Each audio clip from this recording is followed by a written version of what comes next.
Welcome to literature फेम्टर। Friends, हमारी आज की वीडियो का टॉपिक है character sketch of Portia in the famous play Merchant of Venice written by Shakespeare.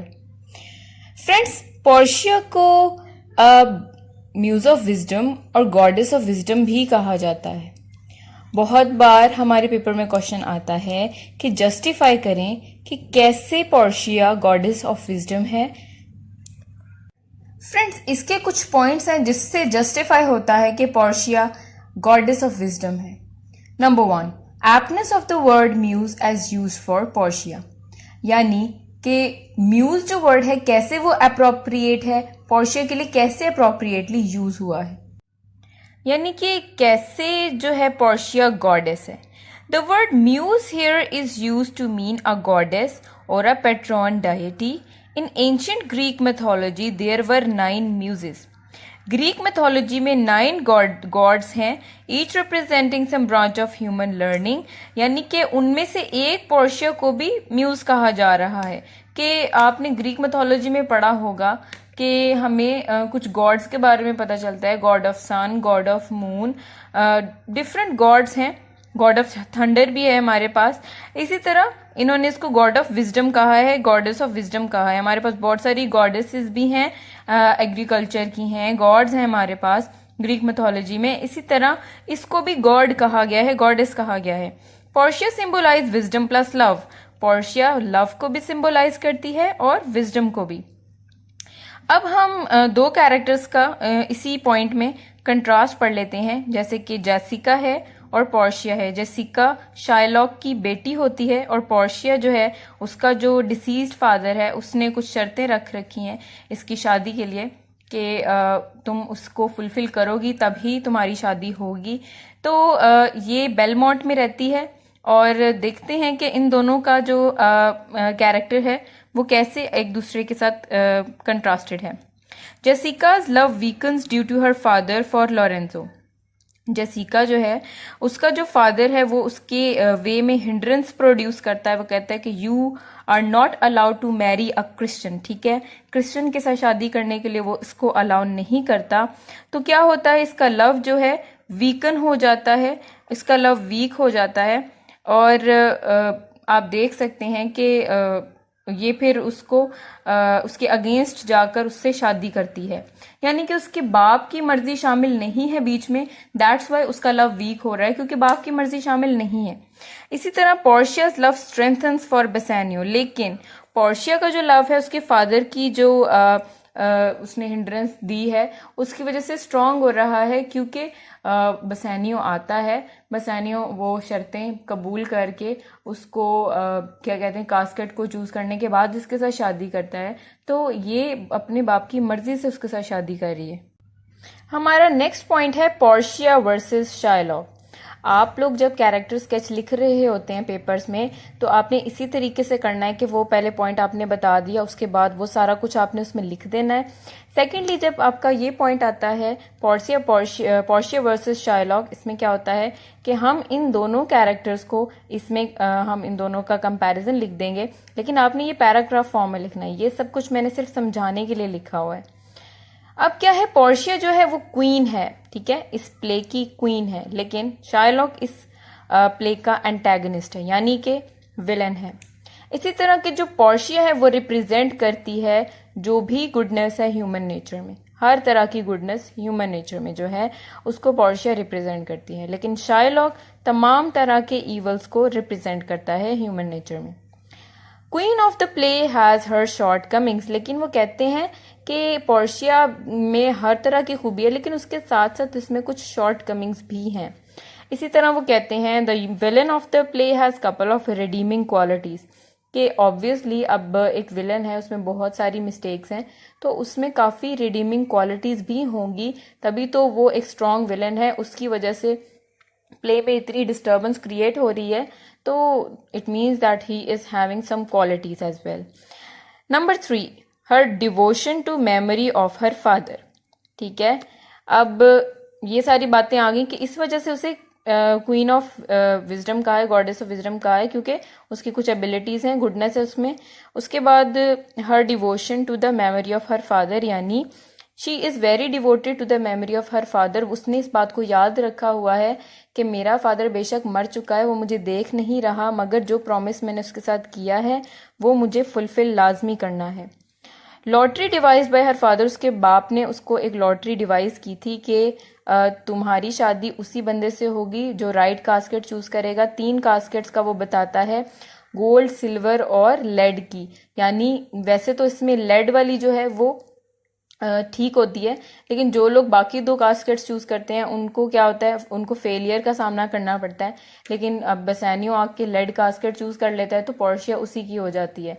तो ये बात जो है उसके फादर ने उसे कही थी कि जब मैं मर जाऊंगा तो या जो भी है, तो तुम्हें क्या करना है कि जो इस कास्केट को राइटली चूज करेगा वही तुम्हारा हस्बैंड बनेगा। अच्छा जी, it is possible for her to disregard her father, उसके लिए पॉसिबल है कि वो अपने फादर की बात को डिसरिगार्ड कर दे, बट वो नहीं करती। She has implicit faith in her father's wisdom, उसे अपनी बाप की विजडम पे बहुत ही भरोसा है, इसीलिए वो उसके अगेंस्ट नहीं गई, और वैसे भी वो अपने बाप से बहुत लव करती है। फ्रेंड्स, पोर्शिया की गुडनेस का आप अंदाजा इस तरह से लगा सकते हैं that she marries Bassanio purely without giving him hints and neglecting her father's decision. वो अपने फादर के जो डिसीजन है उसको निग्लेक्ट किए बगैर, उसको हिंट्स दिए बगैर ही उससे शादी करती है।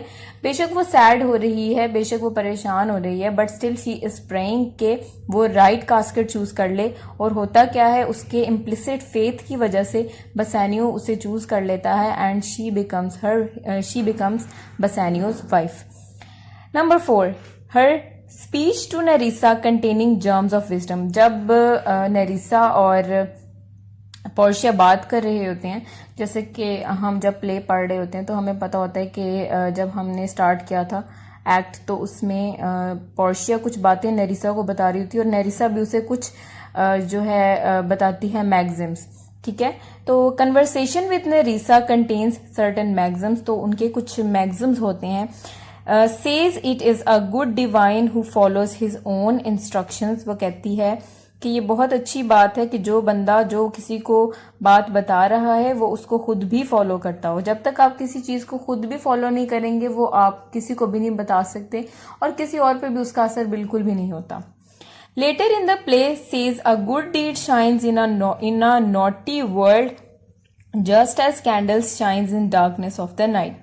वो कहती है कि ये जो डार्क वर्ल्ड है, ठीक है, ये इस तरह से जो गुड डीड है वो एक नॉटी वर्ल्ड में इस तरह से शाइन करती है जैसे एक कैंडल एक डार्कनेस ऑफ नाइट में शाइन करती है, इसी तरह हमारी गुड डीड्स भी शाइन करती हैं।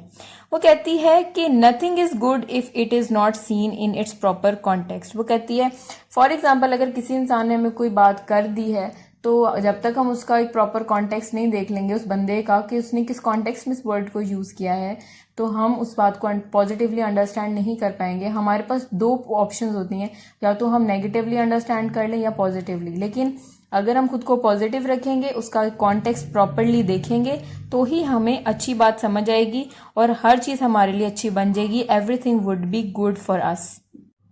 तो फ्रेंड्स, हम 5th पॉइंट में इसकी जो पोर्शिया है इसकी कंपैशनेट नेचर को पढ़ लेते हैं। इसने जो क्वालिटी ऑफ मर्सी स्पीच की थी that is the proof of her mercy. वो कहती है mercy she says is an attribute to God himself. वो कहती है जो गॉड है वो भी मर्सीफुल है, ये एक गॉड का एट्रीब्यूट है और इंसानों को इसे फॉलो करना चाहिए।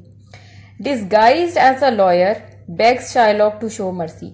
जब वो जो है एंटोनियो का केस लड़ने जाती है कोर्ट में, तो वो शाइलॉक को कहती है कि तुम मर्सी करो ना एंटोनियो के ऊपर, क्योंकि ये गॉड का भी एट्रीब्यूट है। तो वो उसको समझाती है according to her if justice is administered with mercy it is moderated and tempered. वो कहती है कि जस्टिस जो है अगर उसको हम लोग एम्प्लॉय करें, ठीक है, अपनी चीज़ों में, तो क्या होता है कि हमारी जो बहुत सारी बातें हैं वो मॉडरेट हो जाती हैं और टेम्पर्ड हो जाती हैं, यानी सॉल्व हो जाती हैं हमारी चीज़ें, जो कि मुश्किल चीज़ें हैं जो कि सॉल्व नहीं हो रही। मर्सी की वजह से हमारे बहुत सारे रिलेशंस भी बच जाते हैं।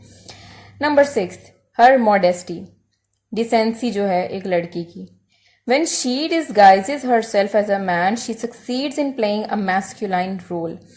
यानी कि फेमिनिन तो वो है ही सही, लेकिन जब वो लॉयर बनती है तो वो उस रोल को इतने अच्छे से प्ले करती है कि हमें बिल्कुल भी शक नहीं होता that she is a lady. तो वो कहते हैं कि उसने बहुत ही अच्छे मॉडेस्टली इस रोल को प्ले किया, but in all other occasions she show great deal of modesty that makes a women beautiful and charming.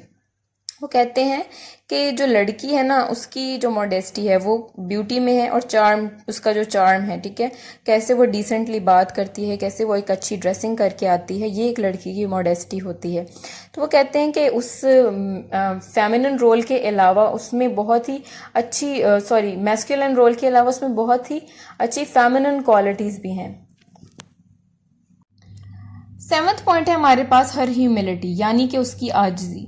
ये सारे पॉइंट्स जो मैं आपको बता रही हूँ ये विजडम वाले लोगों में होती हैं, यानी वाइज पीपल जो हैं उनमें ये क्वालिटीज होती हैं। दैट्स वाई उसे goddess of wisdom and love कहा गया है। She is very loving and she is very wise lady. When Bassanio chooses the lead casket and gives her a kiss, she makes a speech which shows her humility. जब बसैनियो lead casket choose कर लेता है, वो उसको एक किस देता है, एंड साथ में क्या होता है कि वो उसके रिटर्न में उसे एक स्पीच देती है, और उस स्पीच में वो डिस्क्राइब करती है, she describe herself as unschooled, unlessoned, unpractised women. ठीक है, ये इतना बड़ा हौसला उसी इंसान में हो सकता है जो वाइज हो, जो अपनी डिसेबिलिटीज को सबके सामने वो प्रूव कर रही है, सबके सामने वो एडमिट कर रही है। इट मीन्स कि that she is very wise. She surrenders herself to a man who has won her as a wife. वो obviously उसके सामने उसने सरेंडर कर दिया है, अपनी तमाम उसने वीकनेसेस भी बता दी हैं, साथ में उसकी जो क्वालिटीज हैं वो तो हमें पता ही हैं। तो जाहिर सी बात है बसैनियो ने उससे लव किया है, कुछ देख के ही किया होगा। तो ये बहुत बड़ी बात है कि उसने अपनी जो है बातों को सबके सामने एडमिट कर लिया विदाउट फीलिंग ह्यूमिलिएटेड। नंबर 8, हर जेनरोसिटी। ठीक है, जेनरोसिटी बहुत कम इस दुनिया में जो लोग हैं वो जेनरस होते हैं। Every wealthy person is not generous. ठीक है, हर अमीर आदमी जेनरस नहीं होता। जेनरोसिटी हेल्पफुलनेस होती है, हम लोगों की कैसे बेलॉस मदद करते हैं, इसे हम जेनरोसिटी कहते हैं। She offers money to Bassanio for the rescue of Antonio from the clutches of the Jew. जब उसको पता चलता है कि उसके हस्बैंड का जो फ्रेंड एंटोनियो है वो परेशानी में है, तो वो क्या करती है, उसको मनी ऑफर करती है, 6,000 जो है क्राउन्स उसको अलाउ करती है कि तुम ले जाओ और उसे बचा लो।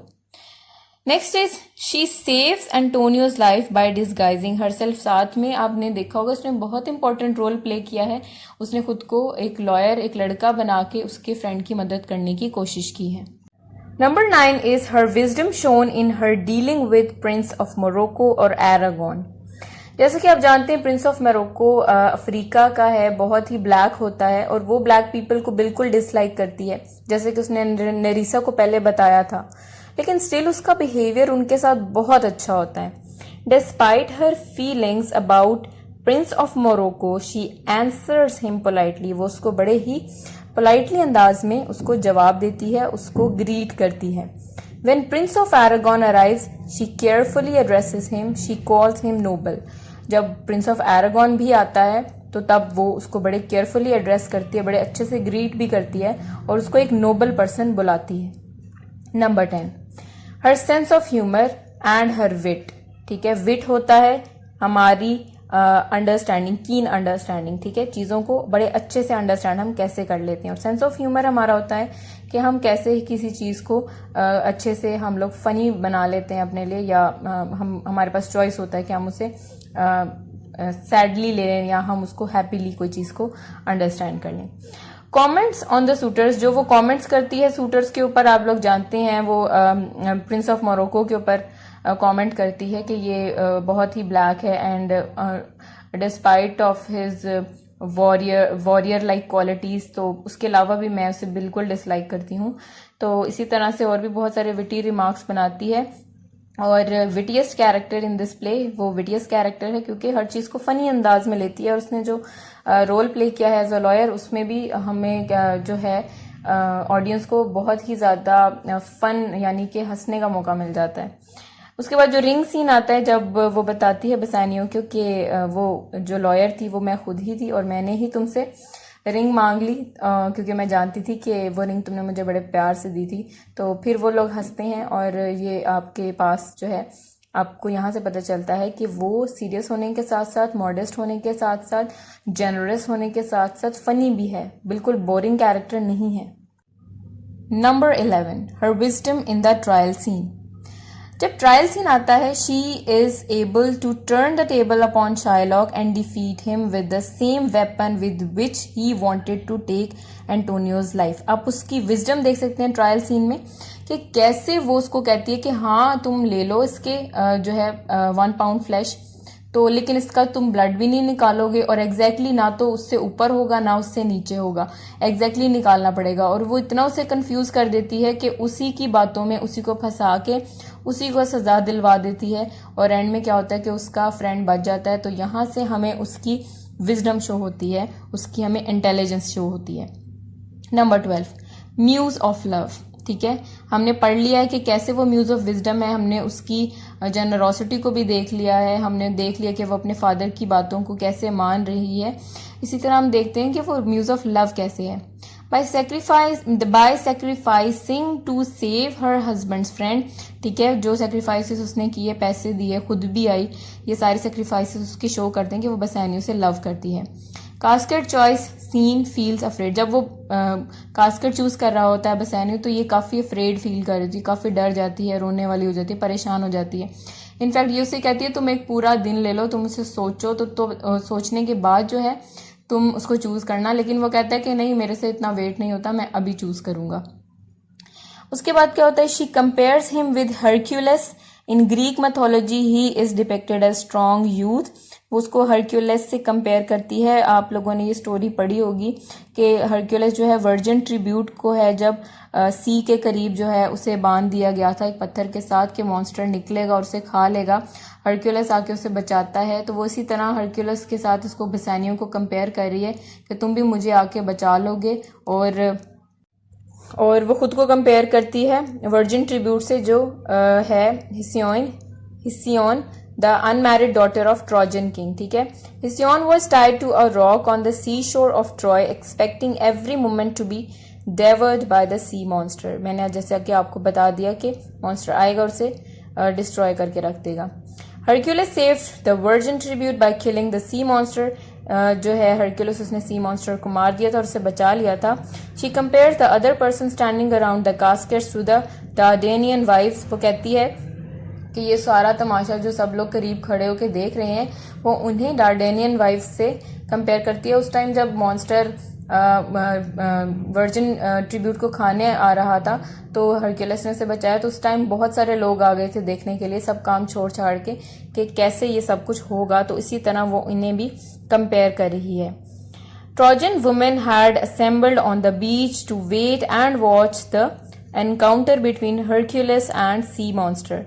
वही बात मैंने आपको बता दी है। तो आप कंक्लूजन में ये सारे पॉइंट्स लिखने के बाद ये बता देंगे कि कैसे हमने प्रूव कर दिया कि वो हेवनली म्यूज है, गॉडेस ऑफ विजडम है। उसके जितने भी सेक्रीफाइसेस थे बसैनियों के लिए वो हमें मिल चुके हैं इसमें।